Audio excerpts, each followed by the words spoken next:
Siyazi ukuthi isimo esikuso asisihle futhi siyazi ukuthi abanye balinyalelwe. Silana ukuthi kunina nonke njengohulumeni sinani, azini ukuthi uhulumeni unani nakulesimo esikuso. Ngicela sidedele uMengameli asibingelele.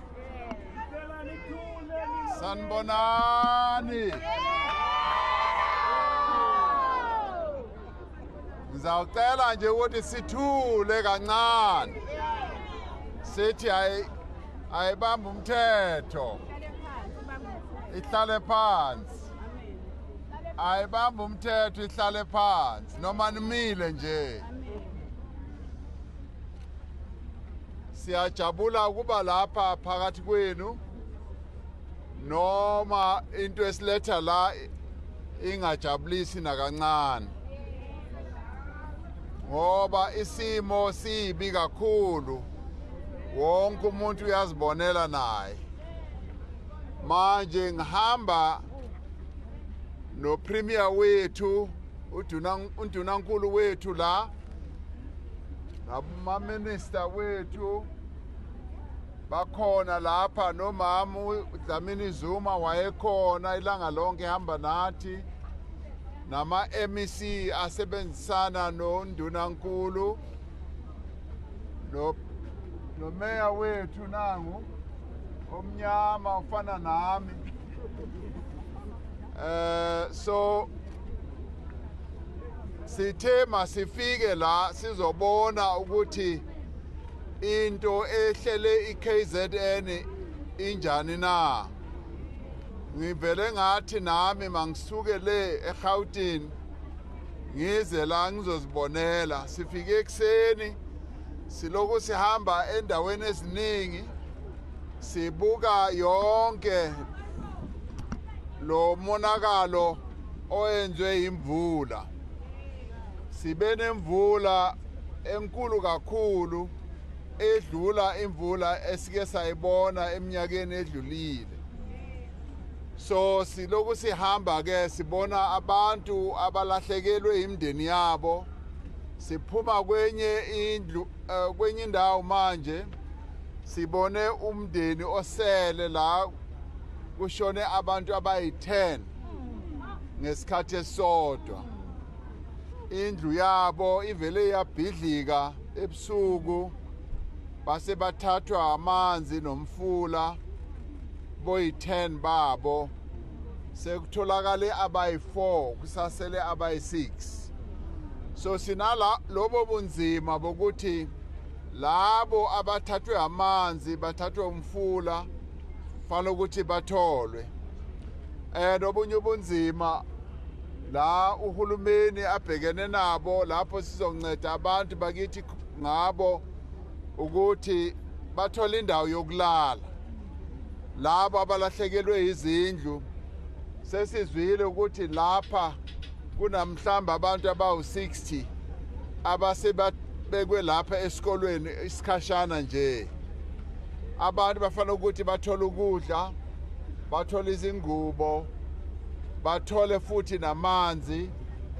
So yonke leyo nto ifanele ukuthi ilungiswe, kodwa uhulumeni we-metro yethu nohulumeni we-province yethu and futhi ku-national government sithe sizawunceda ngayo yonke indlela, ngoba lento esehlele lapha kufanele ukuthi uhulumeni afake isandla sithole indlela yokuyilungisa. Nalabo abashonile bafanele ukuthi ke sibone ukuthi bayobekwa kanjani and bayobekwa kuphi. So yonke lento izawubhekwa uhulumeni and sishilo ukuthi sizawunceda bonke abantu abawelwe yile ngozi ngayo yonke indlela.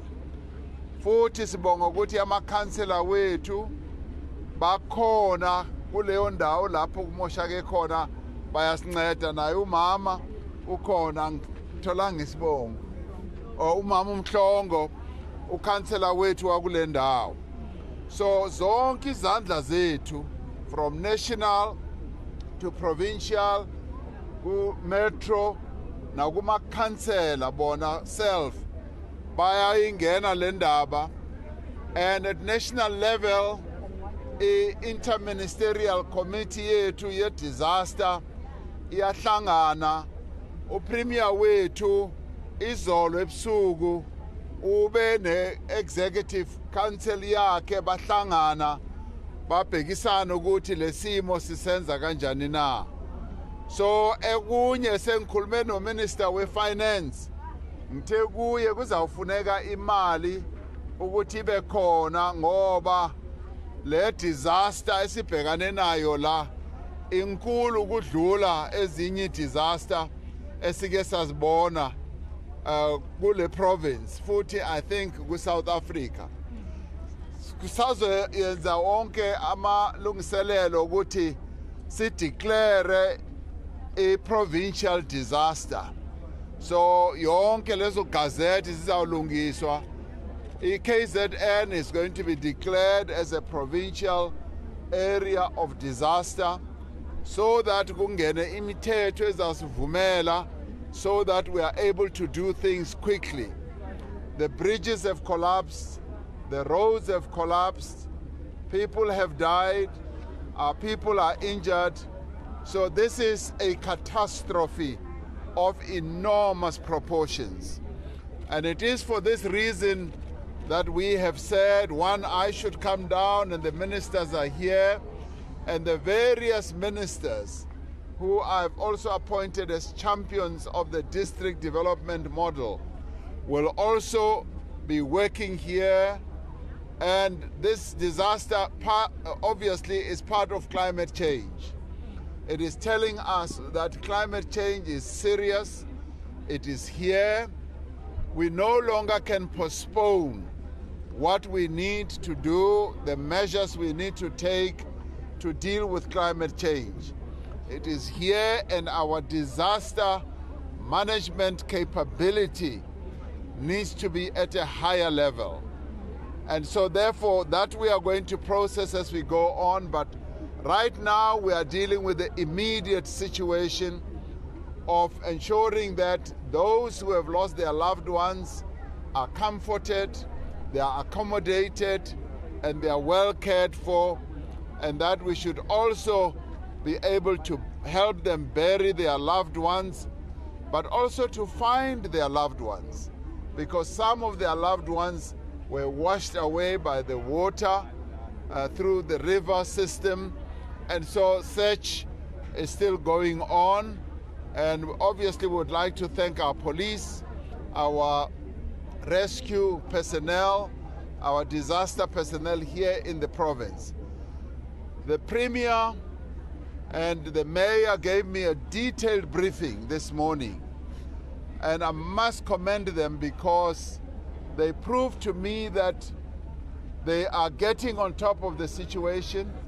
They are fully aware of the damage that has been caused, although we still need to do proper assessment of what the actual damage is, and we are going to lay out professionals, engineers, to look at exactly what the extent of the damage is, and we will also look at the cost that it is going to take. But I have said we are going to spare nothing. We are going to make sure that we do everything that is required to deal with this disaster. And the economic part of it is another issue that we have to address.